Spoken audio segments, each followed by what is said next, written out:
The Project Gutenberg e-book of A Princess Anna Berlinda. These e-books for the use of anyone anywhere in the United States and most other parts of the world at no cost and with almost no restrictions whatsoever. You may copy it, give it away or reuse it under the terms of the Project Gutenberg license included with this ebook or online at www.gutenberg.org. If you are not located in the United States, you will have to check the laws of the country where you are located before using this ebook.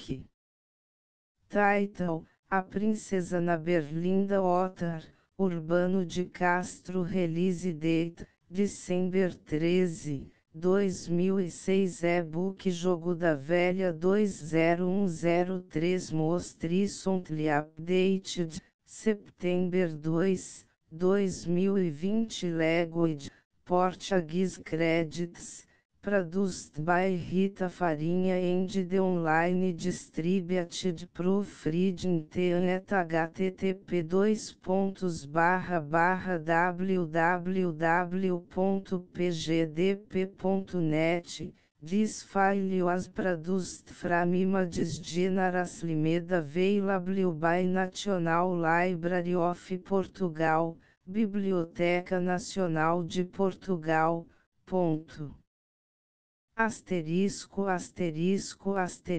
Start of the Project Gutenberg e-book A Princesa Anna Berlinda. Ratazia Valdeoseia Urbano de Castro. CHRVR. A Princesa Anna Berlinda. Ratazia Valdeoseia com a biografia de Sua Alteza, segunda edição, Lisboa. Tipografia portuguesa 7, Rua da Paz 7880. A Princesa Anna Berlinda não será talvez mal começar por fazer uma declaração. Nunca passei pelos beiços os guardanapos da princesa. Parece-me conveniente dizer isto. A minha terra, que era pequena no tempo de Garret, não me consta que tenha crescido, depois da sua morte. Tem até diminuído um pouco, talvez. Foi pelos jantares que a princesa conseguiu tornar-se conhecida em Lisboa. Quando aqui chegou, vendo que ninguém a procurava, que a literatura não corria pressurosa ao Bragança, cumulando-a de elogios banas e de bilhetes de visita baratos, sentiu dentro da sua alma a mordedura cruel do amor próprio ofendido. E amor próprio de mulher, amor próprio de princesa. Calculem que dentada. Esperou 1, 2, 3 dias, uma semana, outra. A literatura não aparecia, pois há de aparecer. Exclamou ela e convidou-a para jantar. E a literatura apareceu. Os livros da princesa, que até então ninguém conhecia em Lisboa, e que ela mandara adiante para os livreiros, como batedores da sua fama, começaram por essa época a ter uma tal ou qual extração. Não é difícil adivinhar quem os comprava eram os convivas dos seus jantares, compreende-se. Realmente seria pouca amabilidade comer o foie gras de Ratazzi, e não dizer ao menos, no fim, que era admirável o seu livro C.J.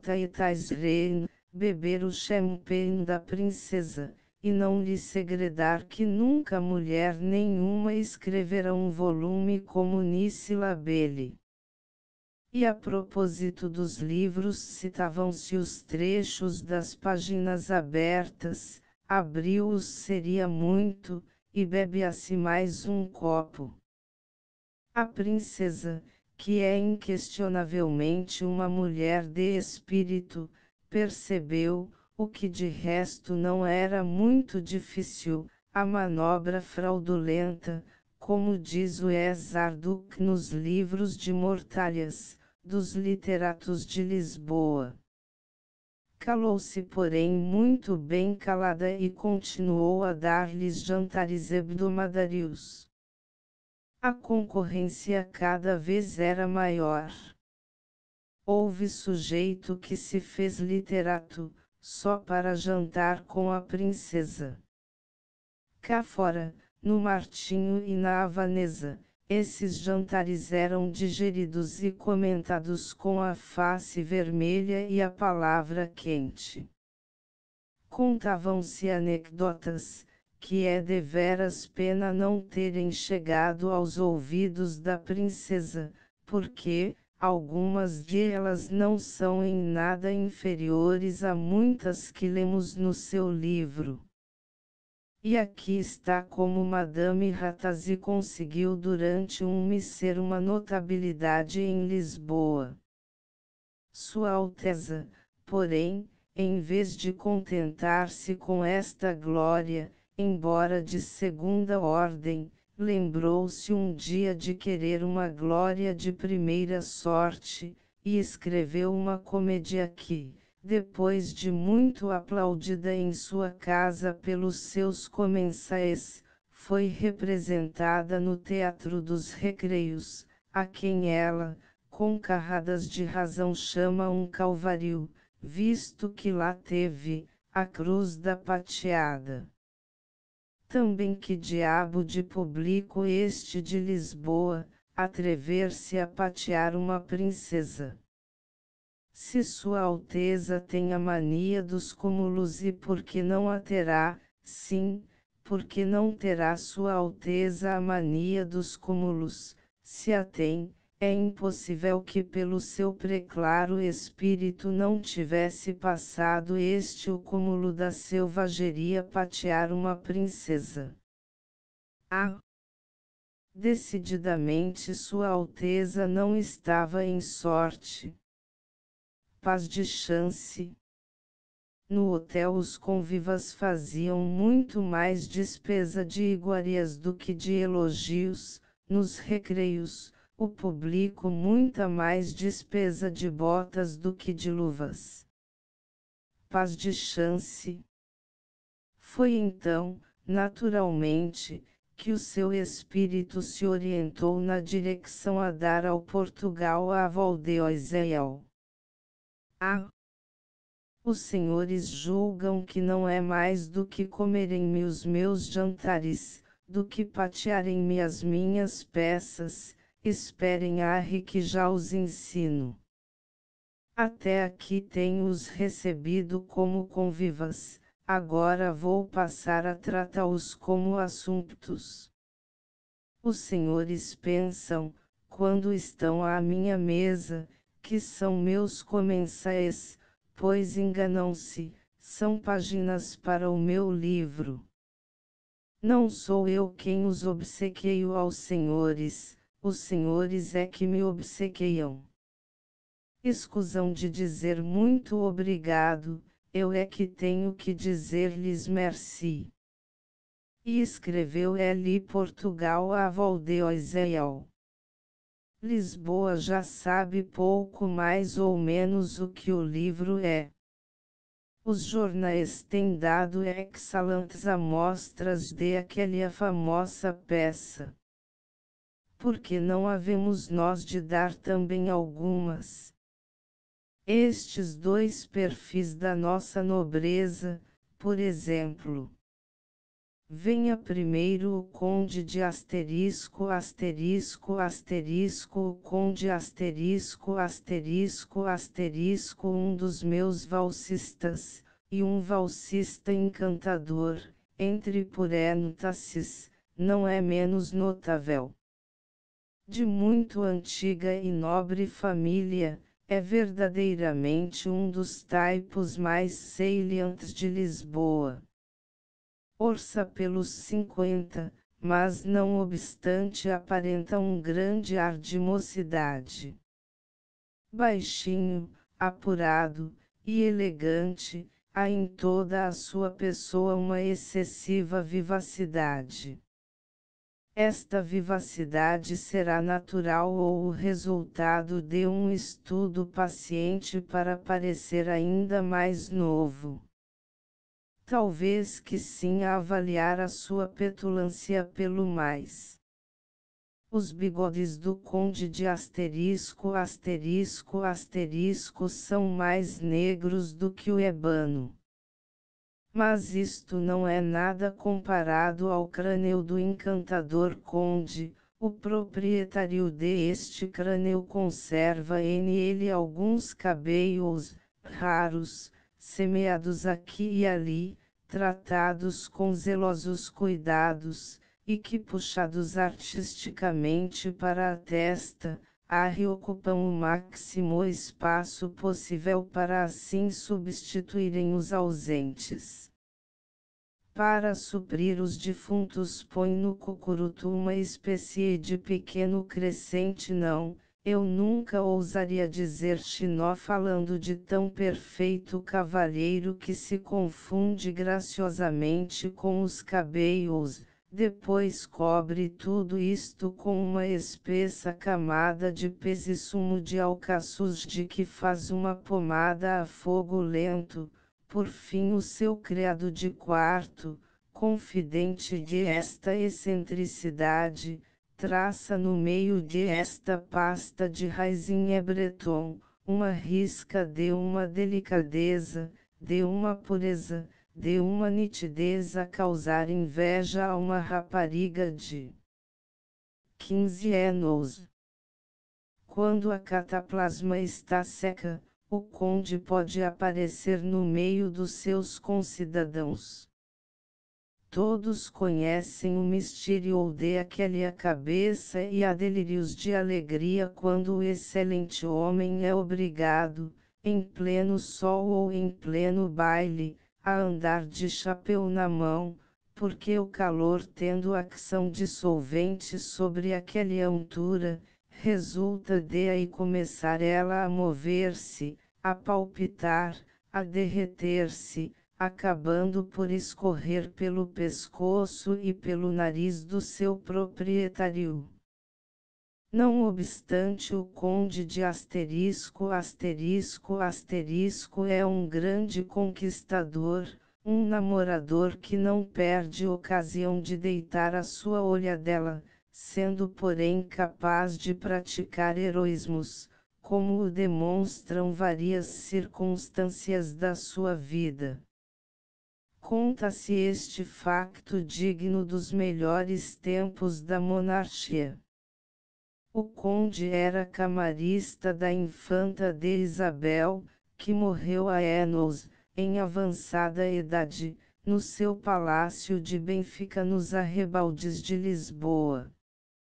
Sendo os príncipes da família real depositados na igreja de S. Vicente, situada em um dos extremos da cidade oposto a Benfica, o cortejo fúnebre teve de percorrer 2 léguas, a passo, em pleno mês de julho.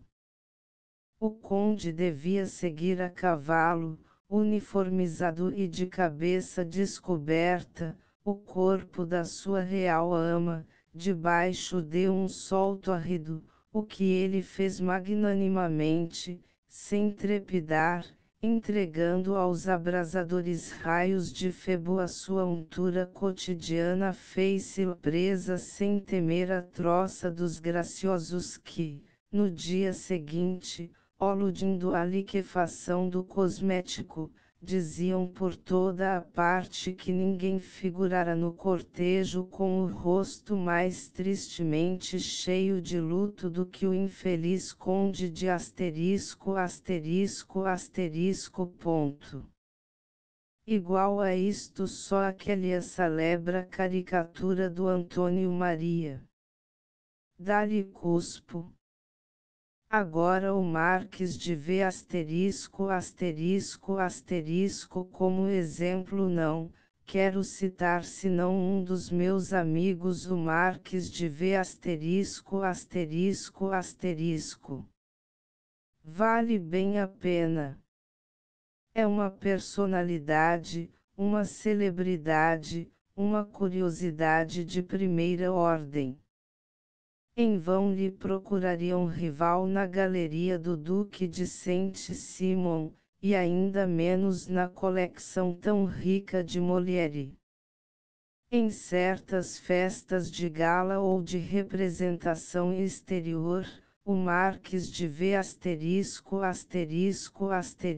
julga-se obrigado a seguir as carruagens da corte na sua equipagem, e é esta equipagem que faz do nobre Marquês uma curiosidade única do mundo.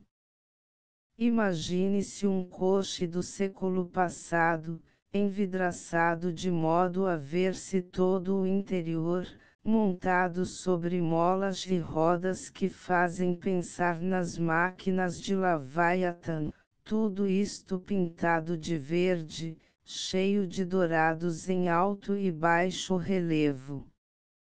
No meio de esta caixa trono, o Marquês de V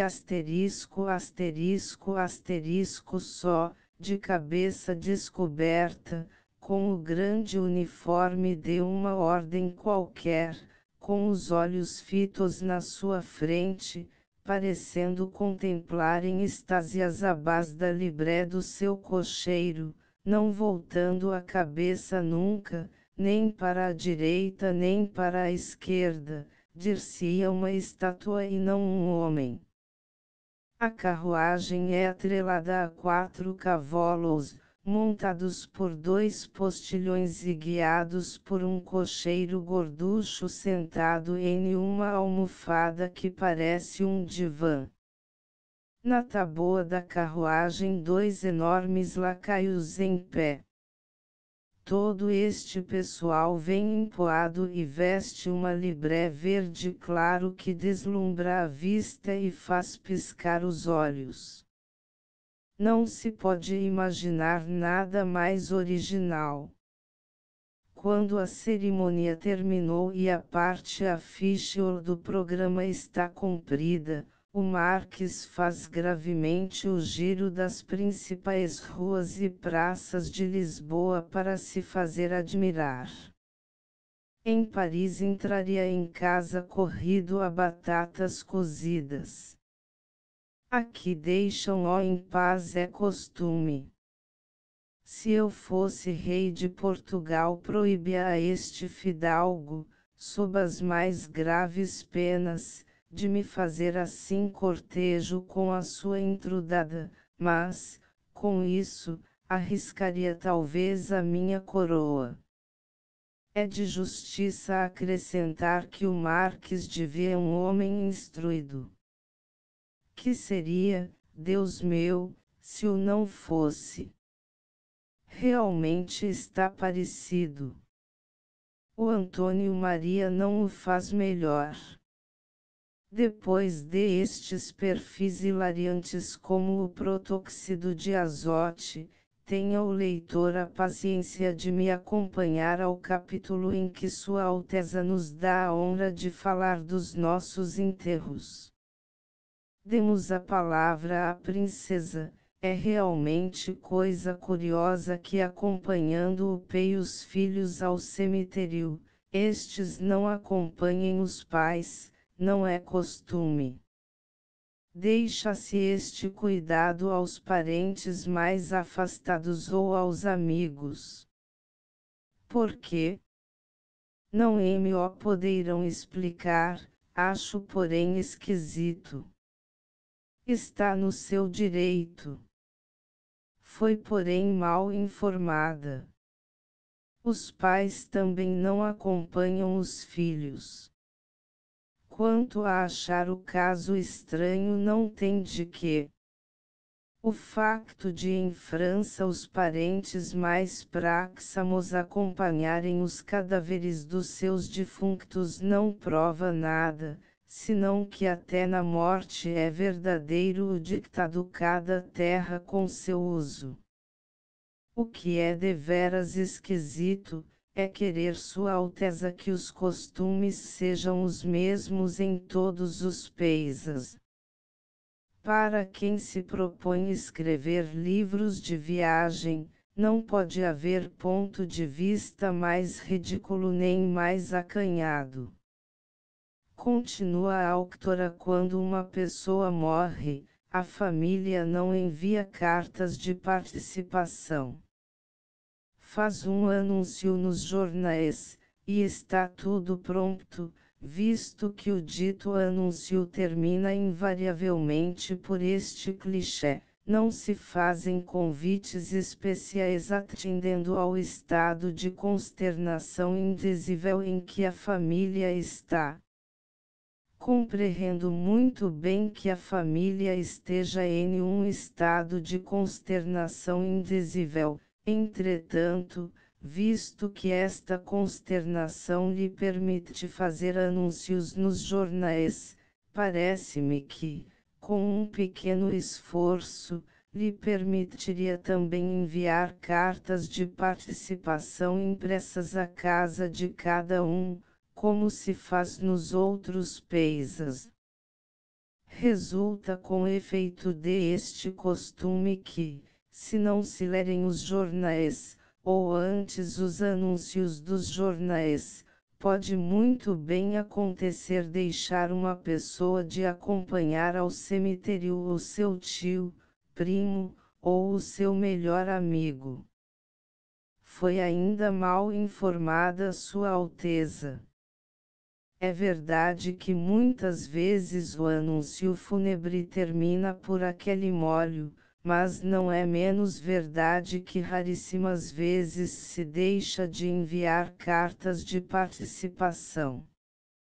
Sua Alteza não recebeu nenhuma, e por isso naturalmente lembrou-se de nos ensinar como estas coisas se fazem nos países civilizados.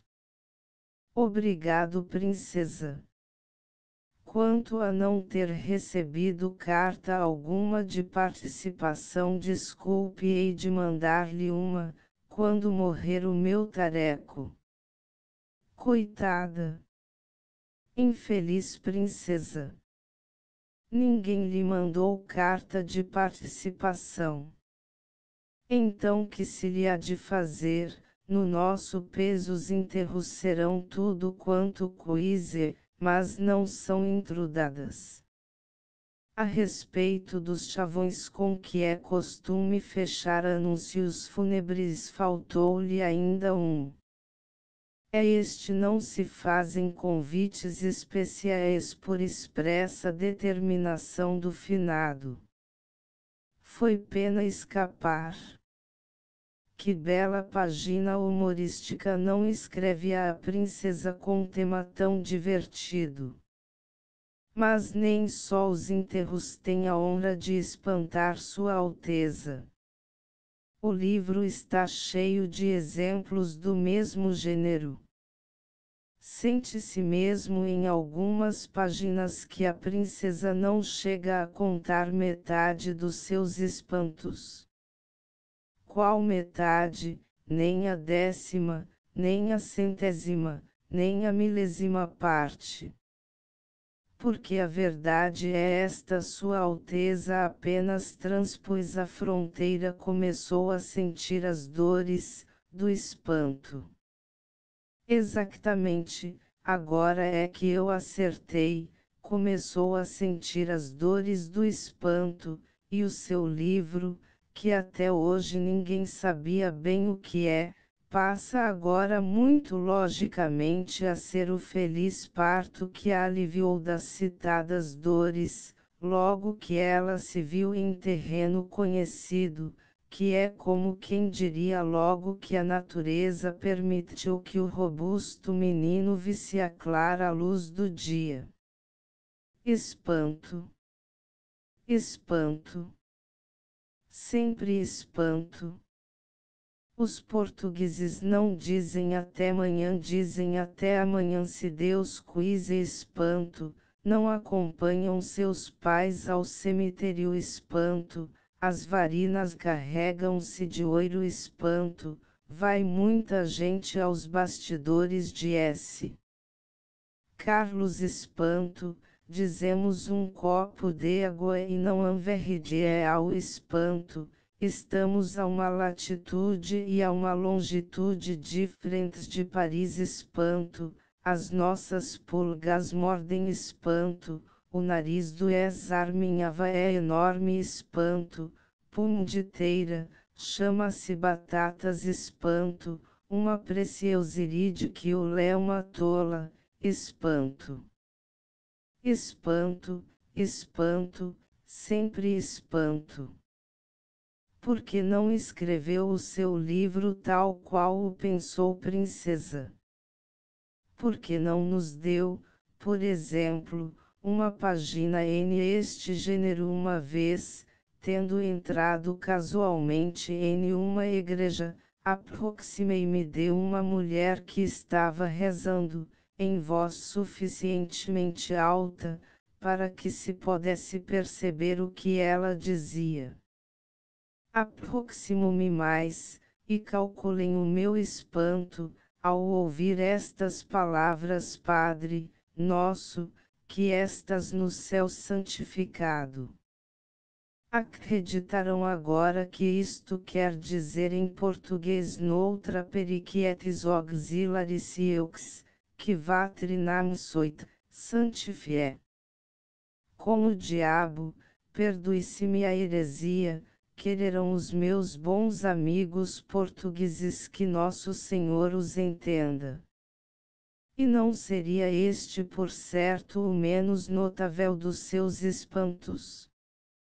Antes de passarmos adiante, contemos um disparate que não deixa de ter graça. Há páginas, não sei quantas, escrevendo a princesa que nós não fazemos uso de fogões para aquecer as casas, diz pouco mais ou menos o seguinte: de resto, se fizessem uso deles, não se haviam de ver em pequenos embaraços para arranjar o combustível, a não ser que deitassem a mobília ao fogo. A lenha é absolutamente desconhecida em Portugal, e custa cada quilo, 3.000 réis. Ó princesa, se Vossa Alteza quando esteve em Lisboa pagou a lenha por aquele preço, devo dizer-lhe duas coisas. A primeira, é que o seu livro passa a ser um favo do ímeto, a segunda, é que foi roubada. O que é verdade, porém, é que Lisboa deve um grande serviço à princesa. Nem mais nem menos do que a rusga feita às casas de jogo nos princípios deste mês. Se duvidam, leiam. Há muito que no governo civil havia uma tal ou qual suspeitazinha, uma vaga desconfiança, de que a roleta, esse terrível filoxera das algibeiras, tivera o inqualificável arrojo, o descaro inaudito de assentar os seus arraiais aqui na Pétrea de Camões, nas bochechas do Ezar Rosa Araújo, representante da dita Pétrea. Mas tudo era vago, incerto, nebuloso. A polícia posta em campo nada descobrirá. Procurará-a. Se a procurara, como o nauta procura o norte, como a ave procura o ninho, como a fera o seu covil, mas, apesar de a procurar com todo este excesso de poesia, o resultado era sempre o mesmo: nada, nada, nada, 3 vezes nada, coisa nenhuma. O hábil Antunes, o exímio Castelo Branco, o Nunca Assais Cantado 37 e muitos outros igualmente hábeis, igualmente exímios, igualmente nunca assais cantados, encarregados secretamente de a descobrirem, puseram em prática as maiores subtilezas policiais. Um deles chegou a disfarçar-se em GLP. Nem assim a encontrou.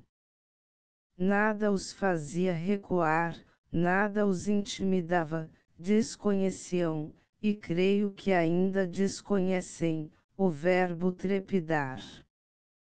Passeios, botiquins, teatros, tudo assaltaram em busca da criminosa. Era um frenesi, um delírio, uma raiva. Mas acelerada não aparecia. E contudo ela existe. Exclamava o governo civil com o tom solene com que por muito tempo se julgou que o sábio Galileu dissera o legendário hipersimo ouve. Era para perder a cabeça. Estavam as coisas em estes termos quando chegou o livro da princesa. O governo civil compra-o, começa a lê-o e ao chegar à página 149, já não diz, e contudo ela existe, no tom de Galileu, mas, qual outro Arquimedes, toileta à parte, solta do fundo do seio um jubiloso Eurica. É que efetivamente o caso não era para menos. A página 149, falando das batotas, diz a princesa, há uma na Rua do Alecrim. Uma, Rua das Gavias. Uma, Praça de Camões. Duas, Rua da Emenda. Uma, Rua de S. Francisco. Uma, Travessa de Santa Justa. 3 ou 4 a Ribeira Velha. Obrigado, meu Deus! Exclamou então o governo civil imitando desta vez a Ezar. A Emília das Neves, obrigado, meu Deus! E aqui está como a polícia conseguiu saber onde eram as batotas. Princesa, princesa, Vossa Alteza merecia que pelo menos a fizessem, chefe de esquadra. E note-se mais, é ela quem ensina no seu livro como se faz uma rusga. Duvidam? Leiam. Em Paris a polícia tem um serviço especial para este gênero de indústria proibida. Os agentes deste serviço espiam os batoteiros, estudam cuidadosamente o terreno, e uma bela noite caem lá dentro como um raio e prendem todos, levando o dinheiro que está em cima das mesas. A polícia seguiu as instruções da princesa tanto à risca, que até escolheu uma bela noite, belle nuit, para fazer a sua rusga. Diz ainda Sua Alteza: a mobília é confiscada, e a polícia confiscou a mobília. Decididamente, a princesa tem todo o direito a um apito honorário. Vejamos agora como Sua Alteza fala de alguns dos nossos escritores. Camilo Castelo Branco, que parece o condenado aos trabalhos públicos da literatura portuguesa, escreve sempre, superiormente, é questão controversa, enormemente, com certeza.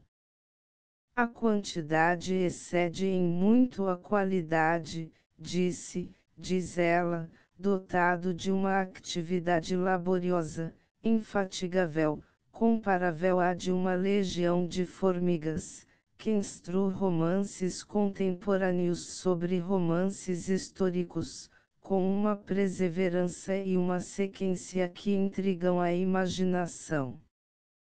É uma espécie de Quevedo com certo sentimentalismo católico. Particularidade curiosa, em todos os seus romances entram infalivelmente um brasileiro, uma menina que se mete em um convento, um fidalgo provinciano, e um namorado amoroso e transparente. É invariável como a chuva e o bom tempo. De forma que o primeiro romance que se lê do César Branco parece muito interessante, o segundo acorda reminiscências, e o terceiro adivinha-se, o quarto sabe-se de cor, volta-se a página sabendo-se o que vai passar-se. É uma galeria de personagens que raramente se renova, como a dos museus de figuras de cera. Os seus principais romances são Onde está a Felicidade, 12 Casamentos Felizes, O que Fazem Mulheres, História de um Homem Rico, são feitos com este arcabouço em que as vigas, as asnas e os alicerces são invariavelmente os mesmos. Bulhão Pato é um peninsular, um sibarita, um camaleão. Como muitos rapazes que se dizem artistas, pintores ou escultores, para terem o direito de usar umas enormes cabeleiras e de adoptarem umas maneiras e um modo de falar desbragado, este fez-se poeta, o que na alta sociedade de Lisboa é um título de apresentação. O César Bulhão Pato é incontestavelmente um homem de uma conversação encantadora. Passando por espirituoso e mordente, imaginou que para ser um gênio lhe bastava o querer céu, esquecendo que não é poeta quem quer. Assim, criou-se por si só, e por si só, ainda, se julga um grande poeta. O seu poema, Apocoíta, é uma imitação dupla do estilo agressivo de Byron e da finura de Missé, um urso fazendo rendas de Alençon. Escreveu muitos volumes de versos, sátiras, novelas, etc., onde se não encontra o reflexo do espírito notável que tem a falar. O que escreve não traduz o que diz, saplumen é traduit passa langue. Para acabar este retrato é necessário acrescentar que é impertinente, irritável, invejoso, que pouco sabe da vida, julga-a mal, e por isso mesmo declara-se descontente com cada um e com todos, passando a vida a lamentar-se sem rima nem razão.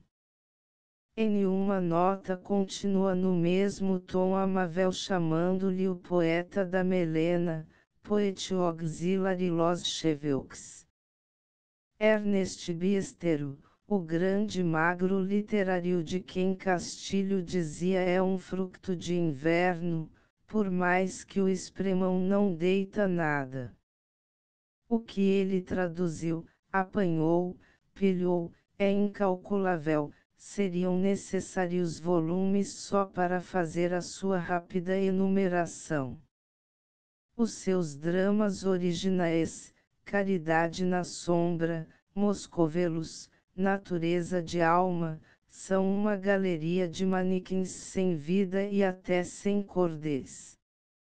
Deve acrescentar-se segundo a crônica que os seus dramas são retocados por seu cunhado Mendes Leal. O que os não embeleza.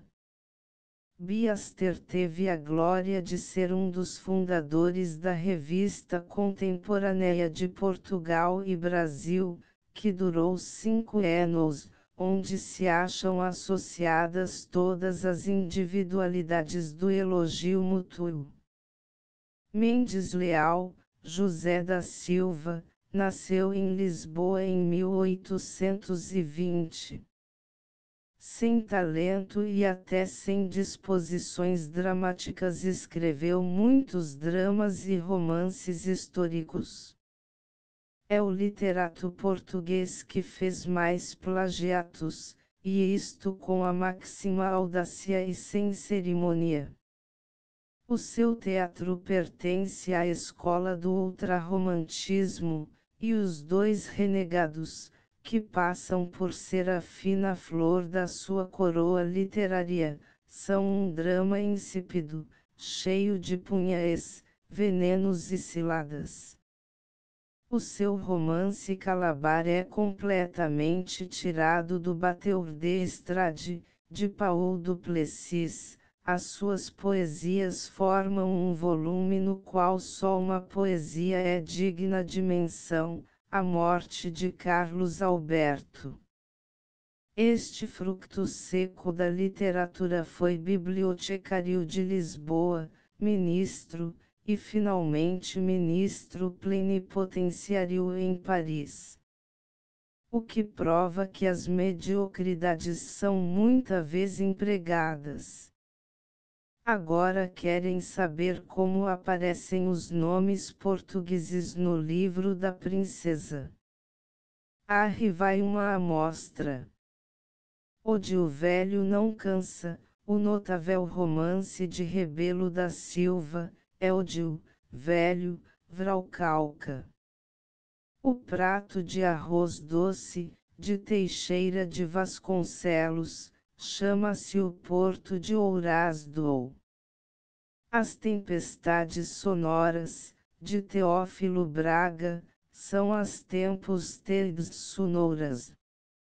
Moços e velhos, que a princesa erradamente atribui a Ernesto Biaster, aparece assim no livro Mocosvelos. Aos teatros de Lisboa faz Sua Alteza a honra de lhes consagrar um capítulo do seu livro.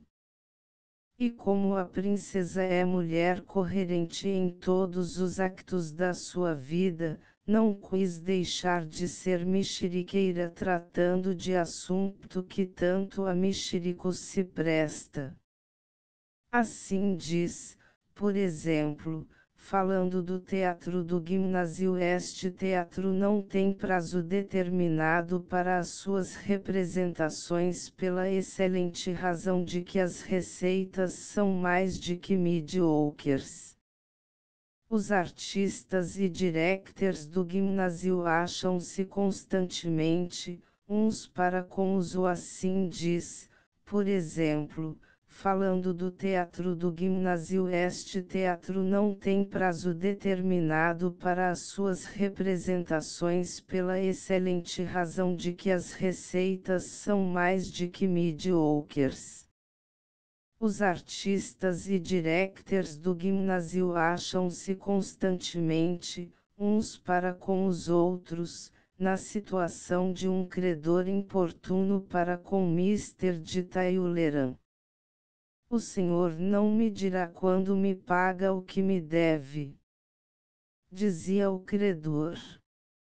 Ora, sempre é muito curioso, respondeu o príncipe.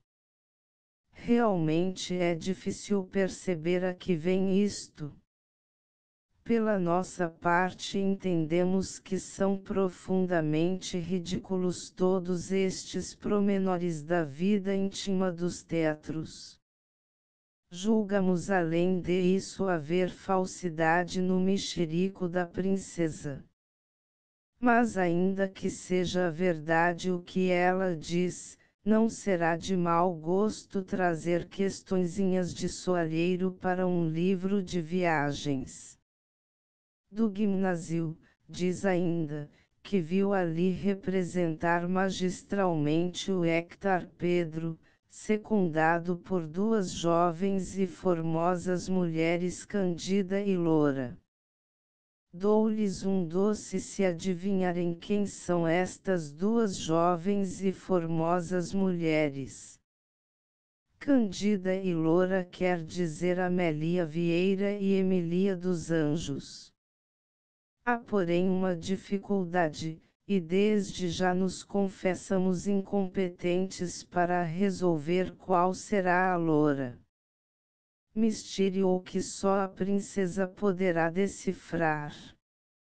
Do teatro da Rua dos Condes diz que se representa ali Lázaro, o pastor. É possível. Em todo o caso devemos declarar que essa peça subiu à China expressamente para Sua Alteza a ver, e que foi ainda Sua Alteza a única espectadora. O público não a viu nunca. No capítulo Teatros trata muito natural e judiciosamente o assunto pateadas. Não gosta delas, parecem-lhe estúpidos e injustos os sujeitos que pateiam. Abre curso de sensibilidade no artigo patear der. Compreende-se ela é que está sensibilizada ao escrever tudo isto, recordando-se do modo por que a plateia dos recreios recebeu a sua insípida e soporífera comédia. Tenha paciência. Diz no seu livro que esta frase se aplica a tudo no nosso país. É verdade. Aplica-se a tudo. Até às princesas infelizes que são pateadas. Diz Sua Alteza falando nos rotais que os colchões são duríssimos em todos elas, no Braga nos aparecem até cheios de quecos de garrafas. Mas afinal sempre temos por cá alguma coisa mais dura do que os colchões, as pateadas. Custam a roer, custam. Mas que se hei de fazer? Roa, roa. De resto parece-nos que Sua Alteza tem deveras a bossa do estilo lacrimoso. Chore a lágrima é livre. Depois da nenia das pateadas passa Sua Alteza a falar da vida dos bastidores em Lisboa. Demos-lhe mais uma vez a palavra. A vida dos bastidores em Portugal está ainda no estado primitivo. É mais burguesa que desregrada. Na maioria dos teatros as atrizes são casadas ou vivem maritalmente com pessoas da sua escolha, dando, com raríssimas exceções, tanto que falar pela sua conduta como pelo seu talento. Se quisesse citar alguma que se distinguisse das suas colegas pelo seu luxo ou pelos seus amores, ver-me-ia deveras embaraçada, não obstante ter pedido informações a toda a gente. Sim, a princesa pediu informações a toda a gente. Apenas qualquer sujeito tinha a honra de lhe ser apresentado. A primeira coisa que a princesa fazia era disparar-lhe esta pergunta a queima-roupa: ora, diga-me, meu bom amigo, sabe alguma coisa da Emilia das Neves? Que sim, a princesa pediu informações a toda a gente. Apenas qualquer sujeito tinha a honra de lhe ser apresentado. A primeira coisa que a princesa fazia era disparar-lhe esta pergunta a queima-roupa: ora, diga-me, meu bom amigo, sabe alguma coisa da Emilia das Neves? Que lhe consta da Delfina? Não se rosna coisa nenhuma de aquela Joana Carlota da Rua dos Condes. Esta febre da princesa em indagar a vida íntima das nossas atrizes faz-me lembrar a história de um provinciano que, vindo a Lisboa pela primeira vez, com ideias muito errados acerca das nossas mulheres de teatro, começou durante a representação, de não sei que peça em D. Maria, a interrogar o vizinho do lado, pelo daí que vai ver-se, sempre que aparecia em China alguma atriz. Entrava por exemplo a a Emília das Neves, o provinciano voltava-se para o sujeito e dizia-lhe piscando-lhe o olho intencionalmente, esta. E o sujeito, não sei. Entrava a Virginia, e esta. Homem deixe-me. Entrava a Amélia Vieira. E esta. Diabo, o senhor é inconveniente. Não sei nada. O provinciano porém não se dava por vencido. E esta? Continuava ele sempre a perguntar. De repente entra o Teodorico. Então o sujeito, desesperado, fulo, volta-se para o pobre provinciano e diz-lhe muito sério: olhe este, com certeza.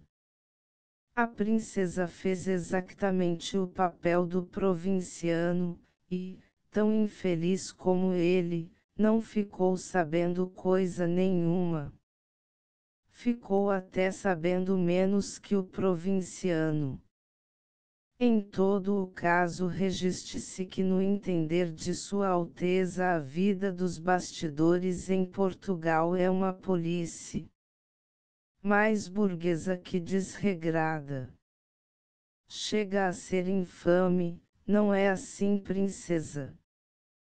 E depois que mulheres estas de teatro, que impossíveis criaturinhas, dão tanto que falar pela sua conduta como pelo seu talento. O mesmo não se pode dizer que aconteça com certa pessoa que nós sabemos.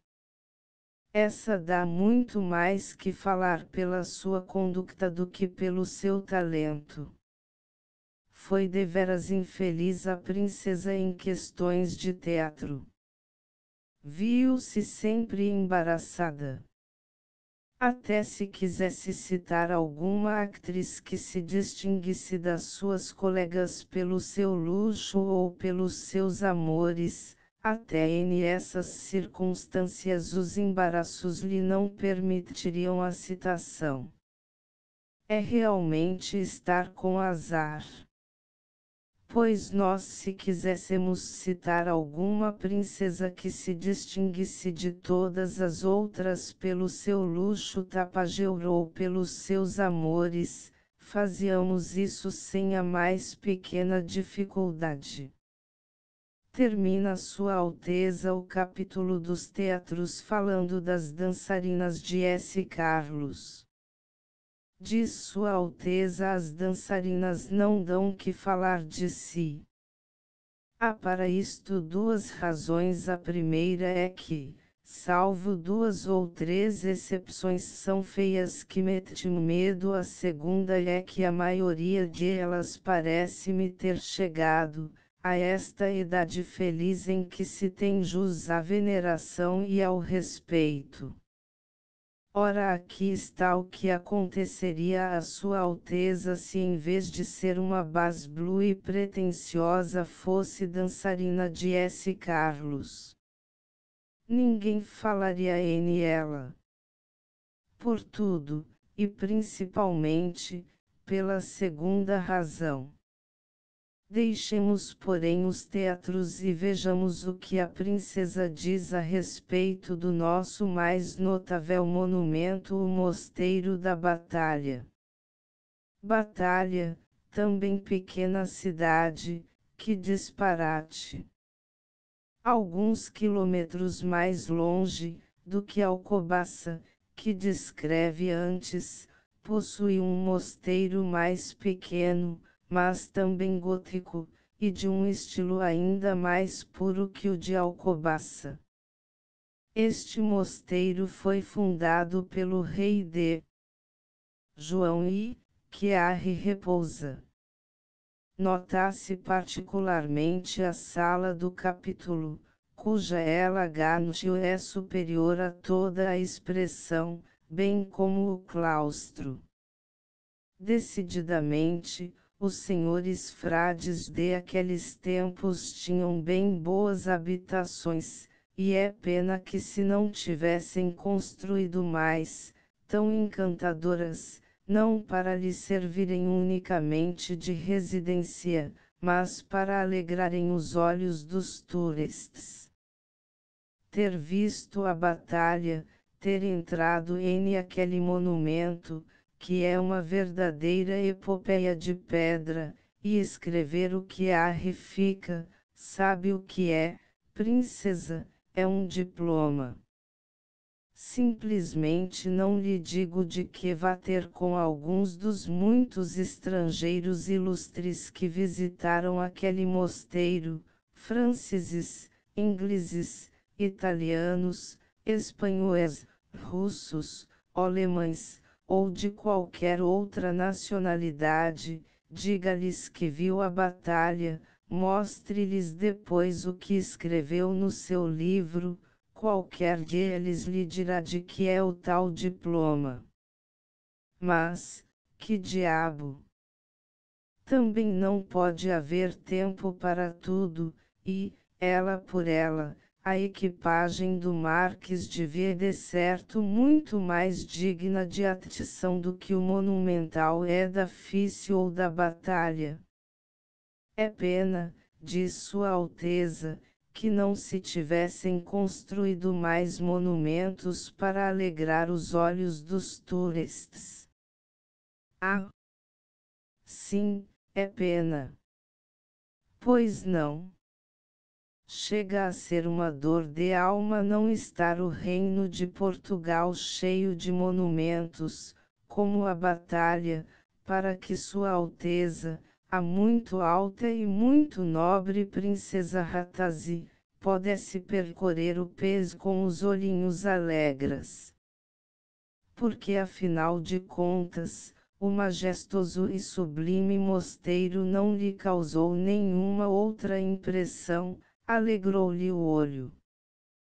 Frei Luís de Souza, descreve-o com a sua pena de ouro, o inglês Murphy estuda-o maravilhado durante largos anos, o erudito patriarca de Francisco de S. Luís dedica-lhe uma extensa memória em uma palavra, nacionais e estrangeiros, curvam-se reverentes em presença do patriótico e venerável monumento. Ratazzi vai-o, faz-lhe a honra de conceder-lhe 12 linhas, e alegra-se-lhe o olho.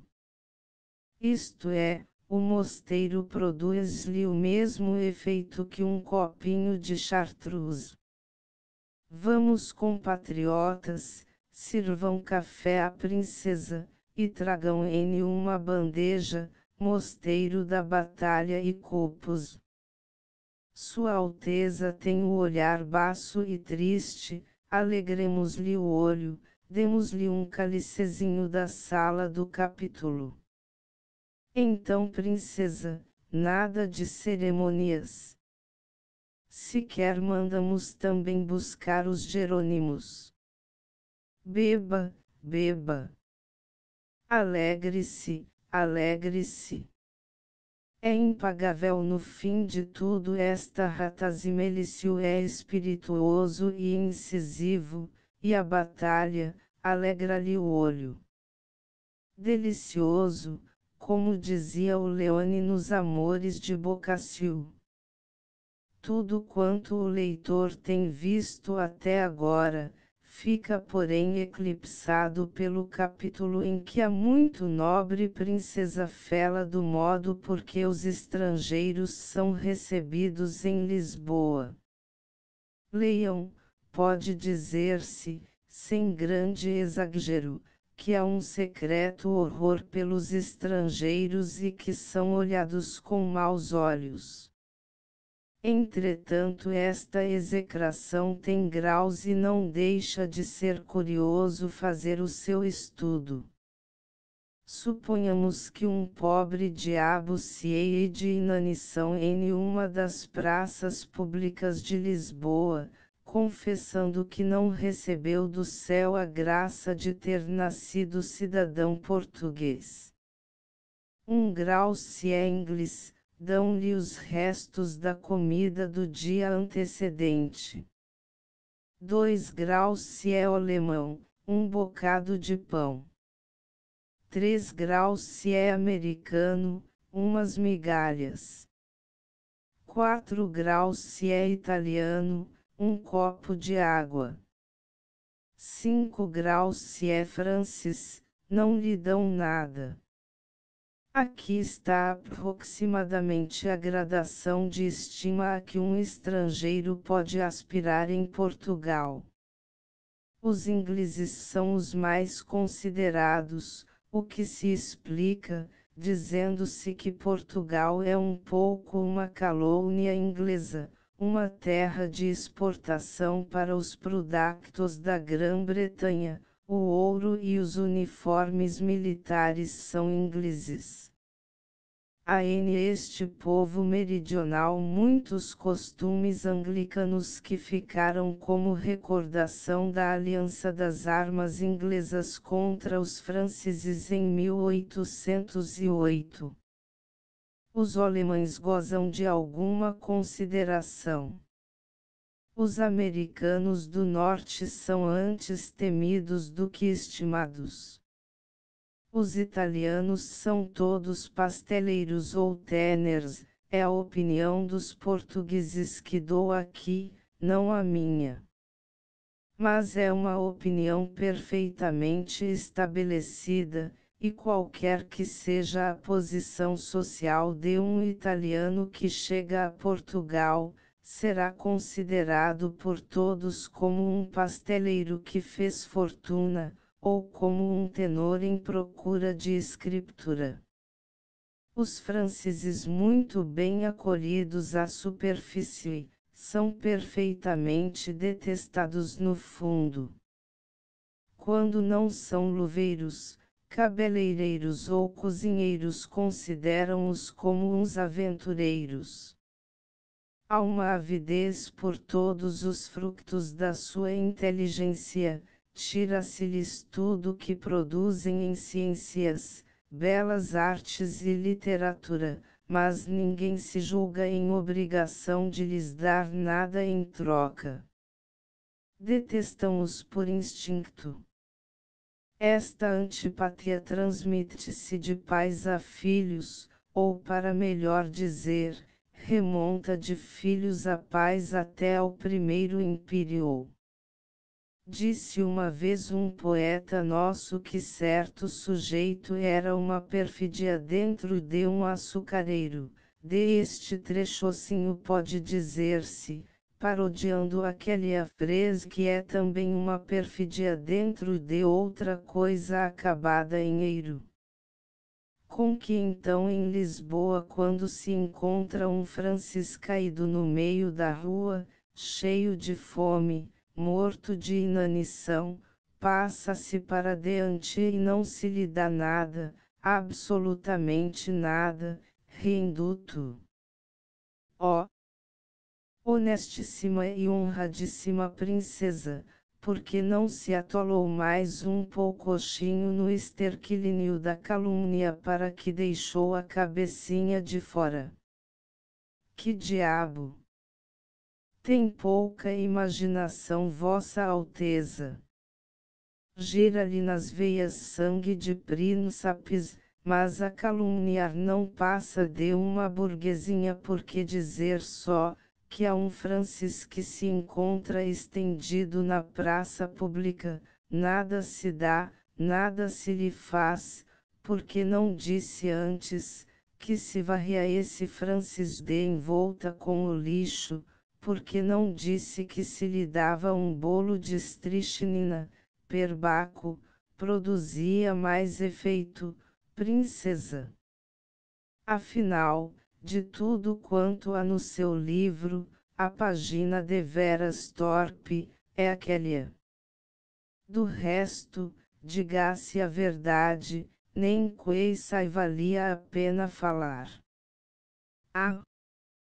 Mas aquela paginazinha, merece que se escrevam algumas linhas. Quem lhe disse, princesa, que os franceses eram detestados em Lisboa, detestados por instinto? Eu sei quem LHO disse, foi a sua esperteza saloia. Vossa Alteza saiu de Portugal despeitada com muita gente por isto, por aquilo, por aquele outro, porque a nossa boa nobreza, que ainda a temos, não a visitou, porque os jornais não falaram tanto quanto Vossa Alteza queria do seu talento e das suas obras, porque a plateia dos recreios a pateou desapiedadamente, etc. Saindo de aqui despeitada quis vingar-se. É natural. Era preciso, porém, para que a sua vingança fosse completa, que ela encontrasse eco em essa grande nação que ainda hoje dá as leis ao mundo. Vou desacreditar Portugal à face da França, disse a princesa com os seus algodões, mas para que a França faça o acompanhamento à minha serenata, o que hei de eu fazer? Porque afinal a verdade é esta: eu sou muito conhecida em França. Elfano Seicar, Boissieu, Peletan, que o diabo os confunda a todos, mostraram bem quem eu sou, nas gaps, nas letras de Calombin, na Nouvelle Babylonie. Ah! Já sei! Exclamou Vossa Alteza de repente. Escrevo que os franceses são detestados, execrados em Portugal. Sim, é isto, Tonnerre de Diu. Estava me desconhecendo. Que tempo levei para fazer uma descoberta afinal tão simples, e tanto na minha índole. É claro como água, dizendo eu que os franceses são odiados, detestados, execrados, que ao vê-os estendidos no meio da rua ninguém os socorre, e que para ali ficam abandonados como famintos cães vadios. Eles, esses bons e entusiásticos franceses, sentirão o fogo da indignação girar-lhe nas veias, e correndo ao meu palácio, virão gritar em coro debaixo das minhas janelas: bravo, princesa, bravo, quanto dais as de essa cambada, de essa canalha de portugueses é pouco, nunca as mãos te doam, mulher. Patifes, deixarem-nos morrer sem socorros no meio da rua. Tira-lhes a pele, escorraça-os, frege-os em postas e conta que as nossas bênçãos cairão sobre a tua cabeça. Ora, tudo isto, princesa, permita-me que repita a frase, não passou de espertiza saloia.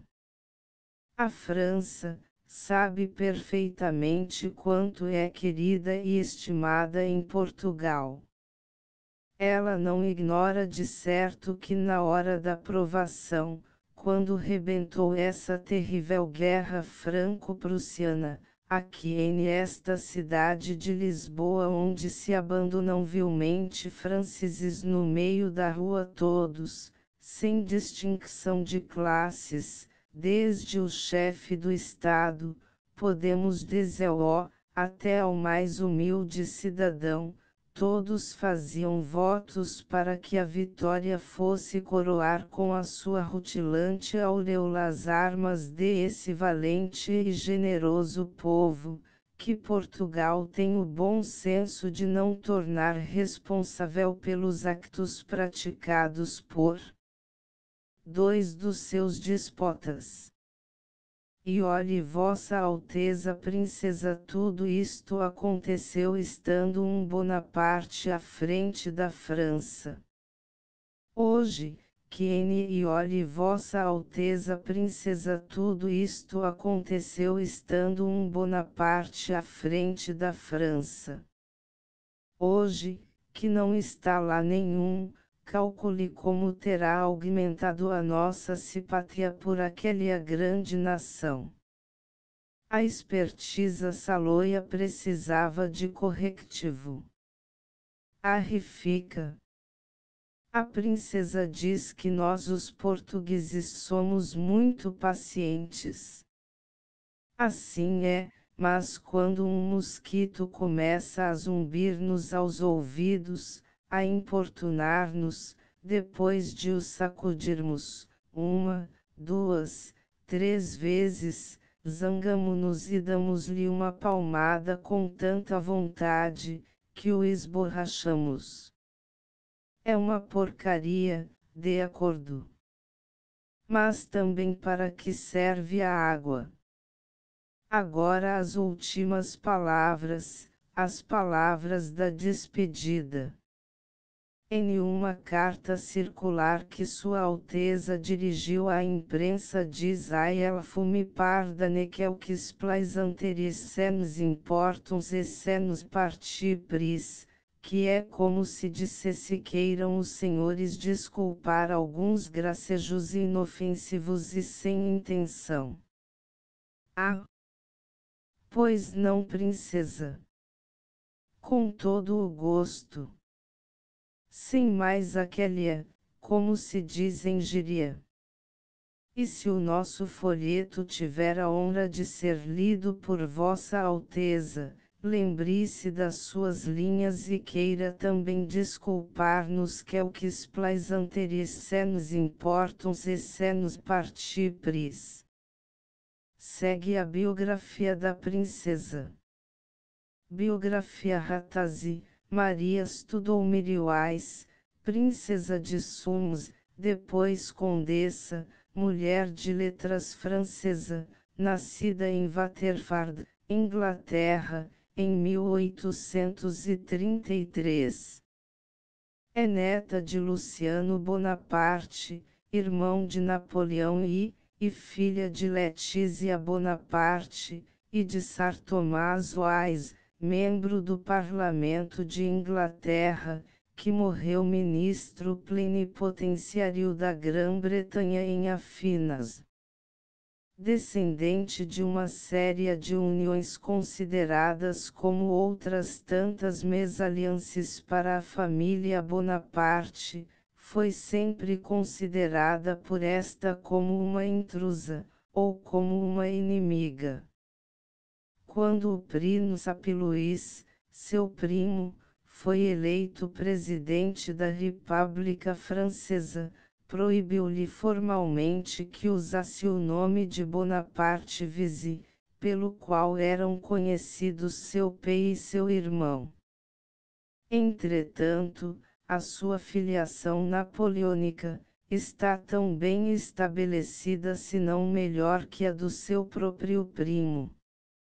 Seu avô Luciano, príncipe de Canino, casara, em segundas núpcias, com Madame Blechamp, viúva de um agente de Cambio, casamento que descontentou muito Napoleão, e fez romper todas as relações da família imperial com Luciano.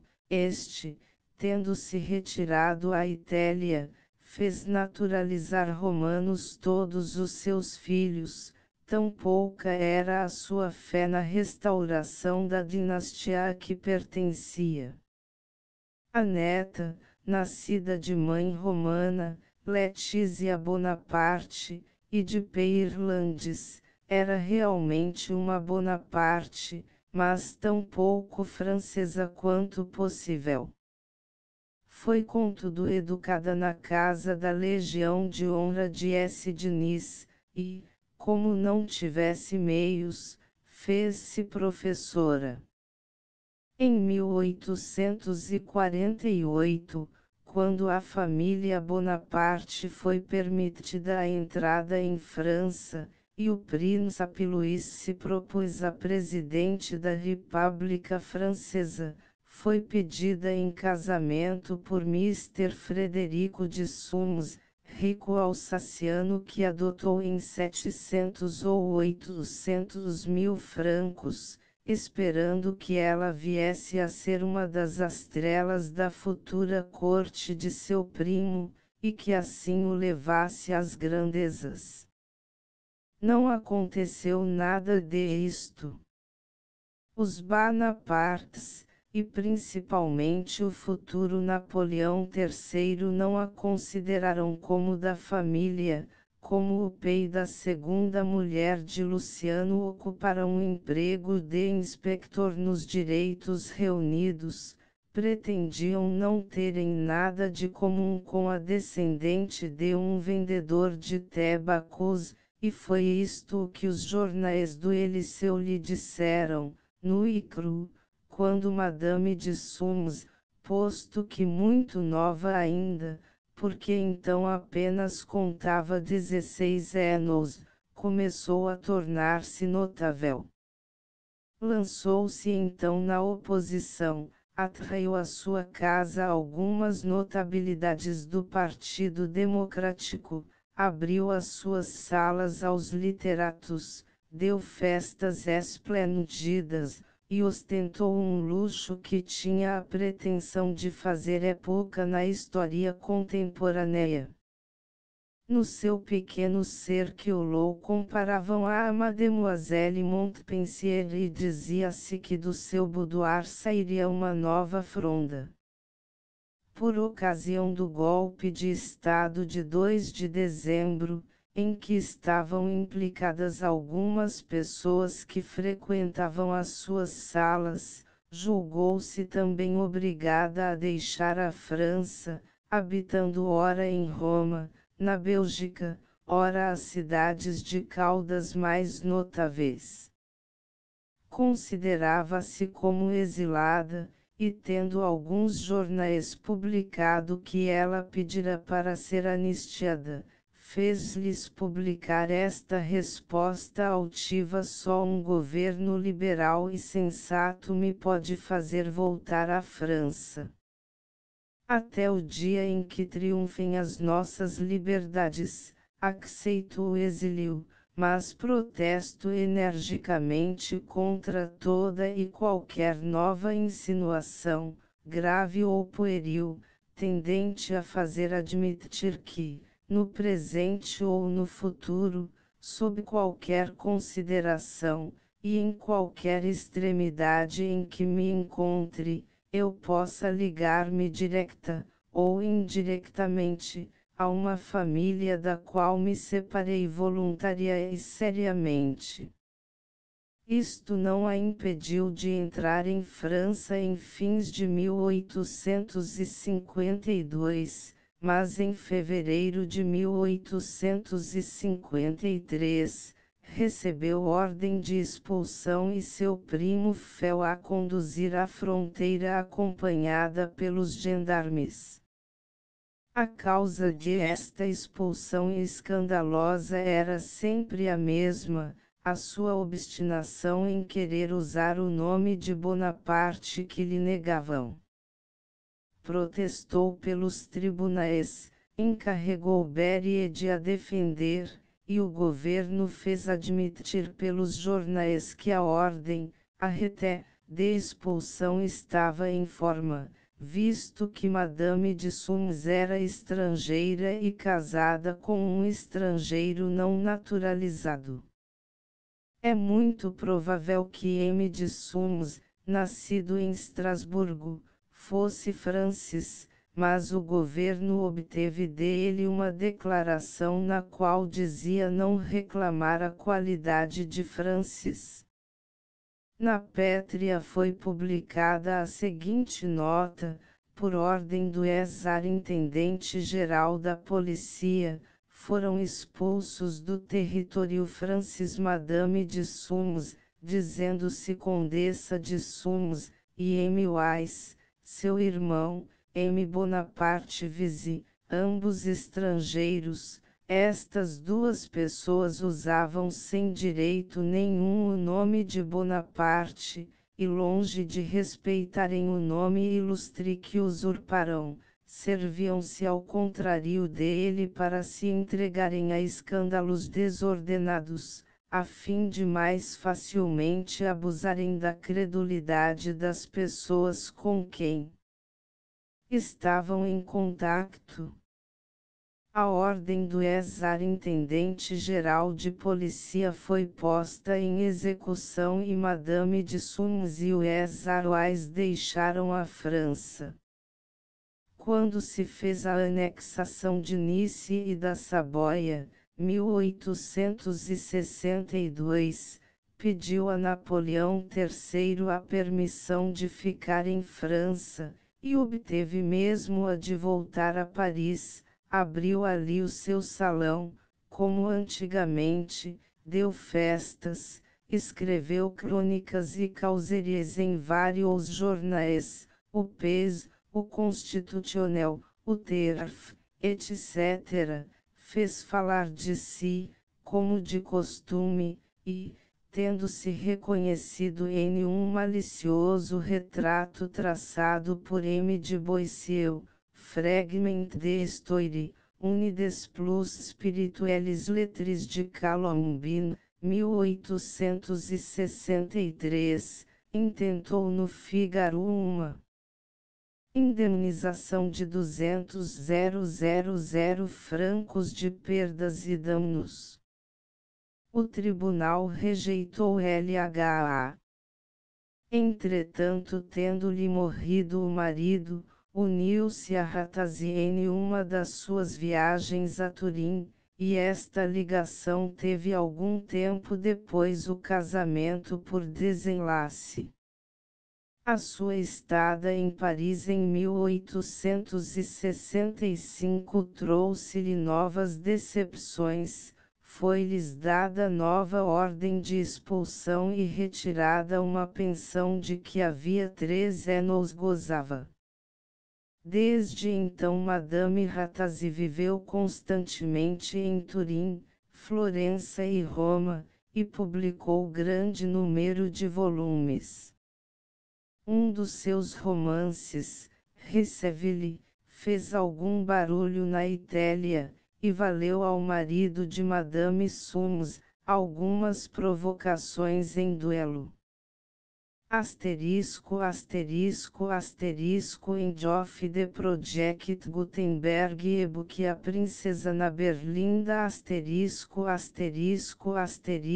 update de editions will replace the previous one the old editions will be renamed.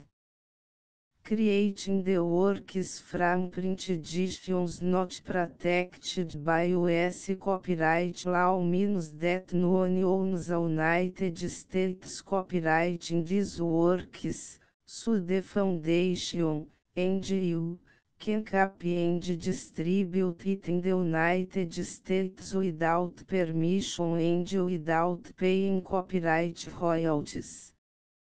Special rules set forth in the general terms of use part of this license, apply to copying and distributing Project Gutenberg trademark electronic works to protect the Project Gutenberg trademark concept and trademark.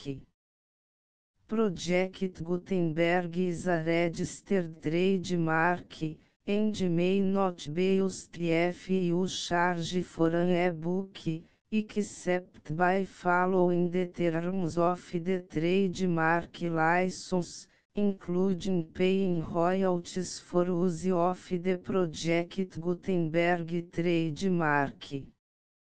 If you do not charge anything for copies of this ebook, complying with the trademark license is very easy. You may use this ebook for nearly any purpose such as creation of derivative works, reports, performances and research. Project Gutenberg ebooks may be modified and printed and given away. You may do practically anything in the United States with ebooks not protected by US copyright law. Redistribution is subject to the trademark license, especially commercial redistribution. Start. Full license. The full Project Gutenberg license please read this before you distribute or use this work to protect the Project Gutenberg trademark mission of promoting the free distribution of electronic works, by use or distributing this work, or any other work associated in any way with the phrase Project Gutenberg. You agree to comply with all the terms of the full Project Gutenberg trademark license available with this file or online at www.gutenberg.org/license. Section 1. General Terms of Use and Redistributing Project Gutenberg Trademark Electronic Works. 1. By reading or use any part of this Project Gutenberg Trademark Electronic Work, you indicate that you have read, understand, agree to and accept all the terms of this license and intellectual property, trademark/copyright, agreement. If you do not agree to abide by all the terms of this agreement, you must cease use and return or destroy all copies of Project Gutenberg trademark electronic works in your possession. If you pay the fee for obtaining a copy of your access to a Project Gutenberg trademark electronic work and you do not agree to be bound by the terms of this agreement, you may obtain a refund from the person or entity to whom you paid the fee set forth in paragraph 1.8. 1.b Project Gutenberg is a registered trademark. It may only be used on or associated in any way with an electronic work by people who agree to be bound by the terms of this agreement. There are a few fees that you can do with most Project Gutenberg trademark electronic works even without complying with the full terms of this agreement. See paragraph 1.c below. There are a lot of fees you can do with Project Gutenberg trademark electronic works if you follow the terms of this agreement and help preserve free future access to Project Gutenberg trademark electronic works. See paragraph 1.i below. 1c. The Project Gutenberg Literary Archive Foundation, the foundation or PGLAF, owns a compilation copyright in the collection of Project Gutenberg trademark electronic works. Nearly all the individual works in the collection are in the public domain in the United States. If a individual works protected by copyright law in the United States and you are located in the United States, we do not claim a right to prevent you from copying, distributing, performing, displaying or creating derivative works based on the work as long as all references to Project Gutenberg are removed. Of course, we hope that you will support the Project Gutenberg trademark mission of promoting free access to electronic works by freely sharing Project Gutenberg trademark works in compliance with the terms of this agreement for keep the Project Gutenberg trademark name associated with the work. You can easily comply with the terms of this agreement by keep this work in the same format with its attached full Project Gutenberg trademark license when you share it without charge with others. 1.d The copyright laws of the place where you are located also govern what you can do with this work. Copyright laws in most countries are in a constant state of change.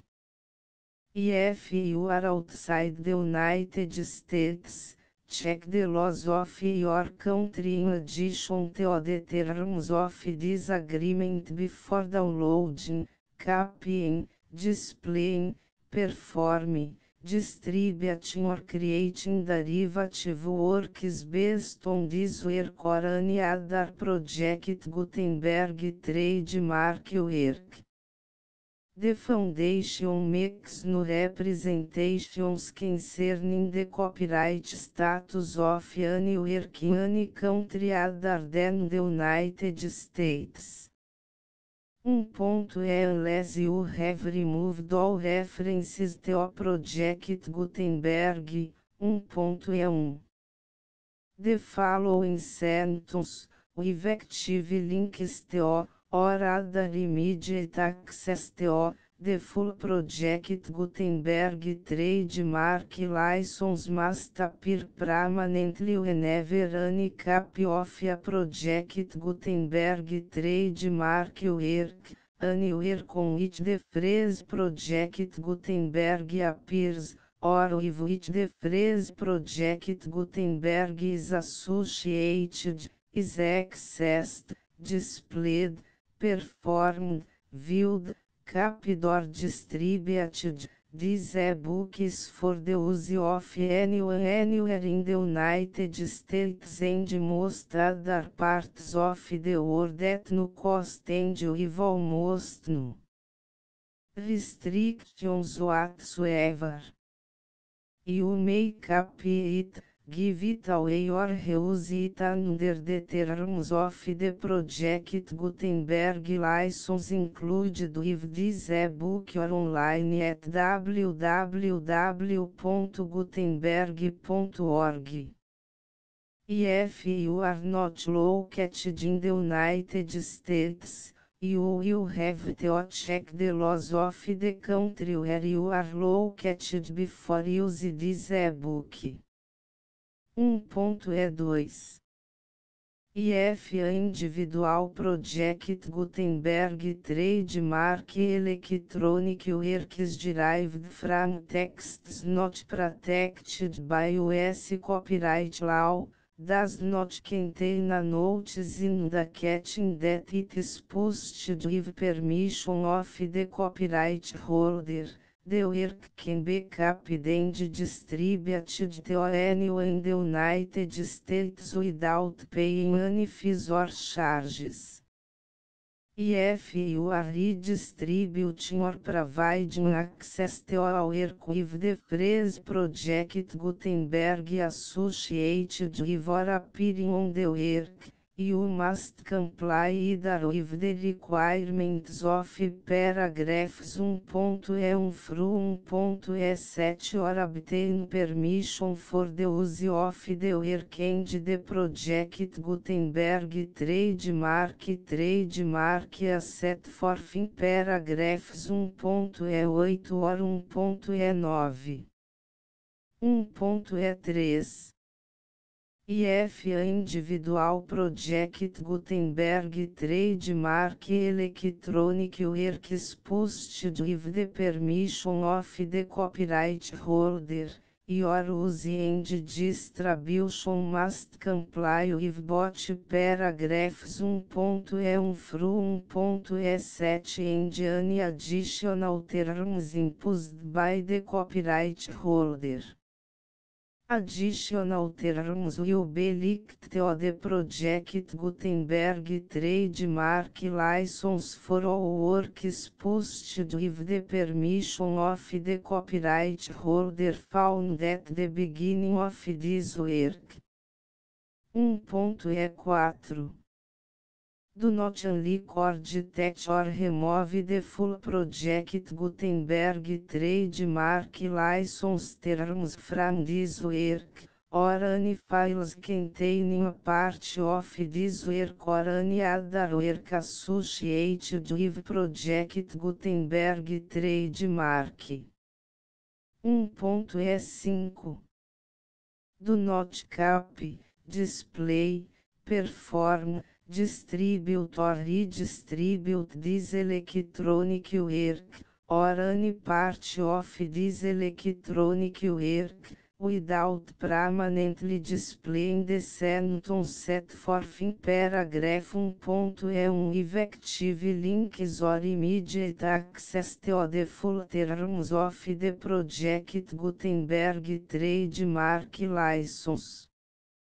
1.E6 You may convert to and distribute this work in any binary, compressed, marked up, non-proprietary or proprietary form, including any word processing or hypertext form. However, if you provide access to or distribute copies of a project Gutenberg trademark work in a format other than plain vanilla ASCII or other format used in the official version posted on the official project Gutenberg trademark website, www.gutenberg.org fecha parênteses You must, at no additional cost, for expense to the user, provide a copy, a means of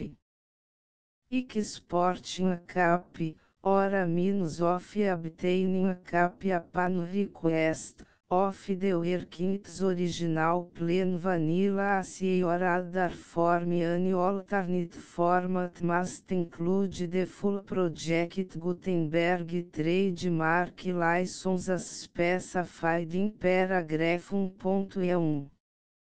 1.E7 Do not charge a fee for access to, viewing, displaying, performing, copying or distributing any project Gutenberg trademark works unless you comply with paragraph 1.E8 or 1.E9.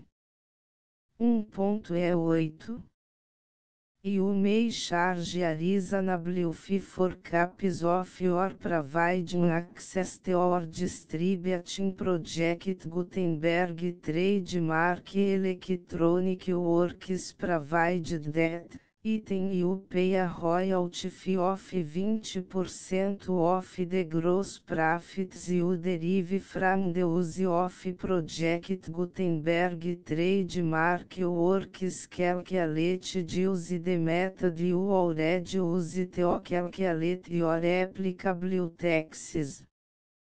The fees owed to the owner of the project Gutenberg trademark but he has agreed to donate royalties under this paragraph to the Project Gutenberg Literary Archive Foundation. Royalty payments must be paid within 60 days following each date on which you prepare, or are legally required to prepare, your periodic tax returns. Royalty payments should be clearly marked as such and sent to the Project Gutenberg Literary Archive Foundation at the address specified in Section 4, Information about donations to the Project Gutenberg Literary Archive Foundation. Item you provide a full refund of any money paid by a user who notifies you in writing, or by email, within 30 days of receipt that S/he does not agree to the terms of the full Project Gutenberg trademark license. You must require such a user to return or destroy all copies of the works possessed in a physical media and discontinue all use of and all access to other copies of Project Gutenberg trademark works. Item you provide, in accordance with paragraph 1.f3, a full refund of any money paid for a work or a replacement copy, if a defect in the electronic work is discovered and reported to you within 90 days of receipt of the work. Item you comply with all other terms of this agreement for free distribution of Project Gutenberg trademark works. 1.E9 If you wish to charge a fee or distribute a Project Gutenberg trademark electronic work or group of works on different terms than are set forth in this agreement, you must obtain permission in writing from the Project Gutenberg Literary Archive Foundation, the manager of the Project Gutenberg trademark. Contact the foundation as set forth in section 3 below. 1.f1.f1 Project Gutenberg volunteers and employees expend considerable effort to identify, do copyright research on, transcribe and proofread works not protected by US copyright law in creating the Project Gutenberg trademark collection. Despite these efforts, Project Gutenberg trademark electronic works, and the media on which they may be stored, may contain defects such as, but not limited to, incomplete, inaccurate or corrupt data, transcription errors, a copyright or other intellectual property infringement, a defective or damaged disk or other medium, a computer virus, or computer codes that damage or cannot be read by your equipment. 1.f2 Limited warranty, disclaimer of damages, except for the right of replacement or refund described in paragraph 1.f3, the Project Gutenberg Literary Archive Foundation, the owner of the Project Gutenberg trademark, and any other party distributing a Project Gutenberg trademark electronic work under this agreement, disclaim all liability to you for damages, costs and expenses, including legal fees.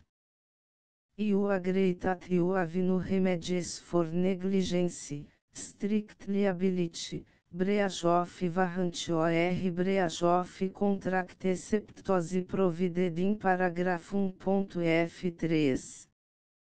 You agree that the foundation, the trademark owner, and any distributor under this agreement will not be liable to you for actual, direct, indirect, consequential, punitive or incidental damages even if you give notice of the possibility of such damage. 1.f3 Limited right of replacement or refund, if you discover a defect in this electronic work within 90 days of receive it, you can receive a refund of the money, if any, you paid for it by sending a written explanation to the person you received the work from. If you received the work on a physical medium, you must return the medium with your written explanation. The person or entity that provided you with the defective work may elect to provide a replacement cap in lieu of a refund. If you received the work electronically, the person or entity providing it to you may choose to give you a second opportunity to receive the work electronically in lieu of a refund.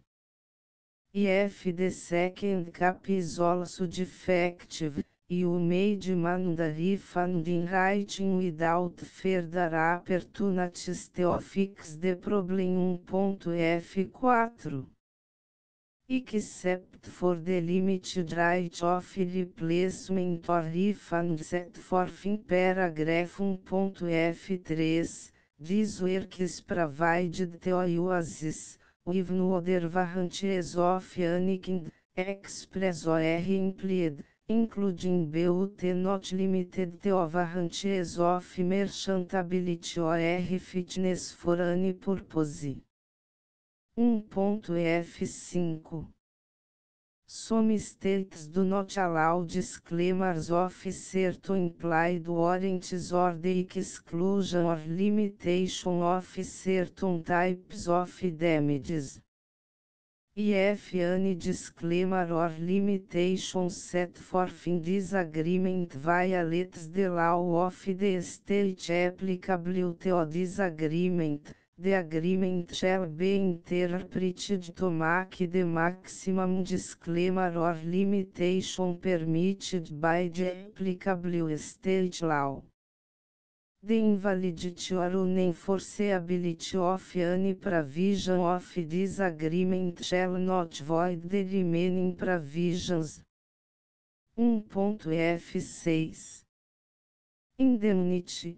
You agree to indemnify and hold the foundation, the trademark owner, any agent or employee of the foundation, anyone providing copies of Project Gutenberg trademark electronic works in accordance with this agreement, and any volunteers associated with the production, promotion and distribution of Project Gutenberg trademark electronic works, harmless from all liability, costs and expenses, including legal fees, that arise directly or indirectly from any of the following which would or cause to occur. A. Distribution of this or any Project Gutenberg trademark work. B. Alteration, modification, or additions or deletions to any Project Gutenberg trademark work, and C. Any defect you cause. Section 2. Information about the mission of Project Gutenberg Trademark Project Gutenberg Trademark is synonymous with the free distribution of electronic works in formats readable by the widest variety of computers including obsolete, old, middle-aged and new computers. It exists because of the efforts of hundreds of volunteers and donations from people in all walks of life. Volunteers and financial support to provide volunteers with the assistance they need are critical to reach Project Gutenberg trademark goals and ensuring that the Project Gutenberg trademark collection will remain freely available for generations to come. Em 2001, the Project Gutenberg Literary Archive Foundation was created to provide a secure and permanent future for Project Gutenberg trademark and future generations. To learn more about the Project Gutenberg Literary Archive Foundation and how your efforts and donations can help, see sections 3 and 4 and the Foundation information page at www.gutenberg.org. Section 3. Information about the Project Gutenberg Literary Archive Foundation. The Project Gutenberg Literary Archive Foundation is a non-profit 501(c)(3) educational corporation organized under the laws of the State of Mississippi and granted tax-exempt status by the Internal Revenue Service. The Foundation's Senior Federal Tax Identification Number is 64-6221541. Contributions to the Project Gutenberg Literary Archive Foundation are tax deductible to the full extent permitted by U.S. federal laws and your state's laws. The Foundation's business office is located at 809 North 1500 West, Salt Lake City, UT 84116, 8015961887. E-mail contact links and up-to-date contact information can be found at the Foundation's website and official page at www.gutenberg.org/contact section 4. Information about donations to the Project Gutenberg Literary Archive Foundation. Project Gutenberg trademark depends upon and cannot survive without widespread public support and donations to carry out its mission of increasing the number of public domain and licensed works that can be freely distributed in machine-readable form accessible by the widest array of equipment including outdated equipment. Many small donations, $1 to cifrão 5,000, are particularly important to maintaining tax-exempt status with the IRS. The Foundation is committed to complying with the laws regulating charities and charitable donations in all 50 states of the United States.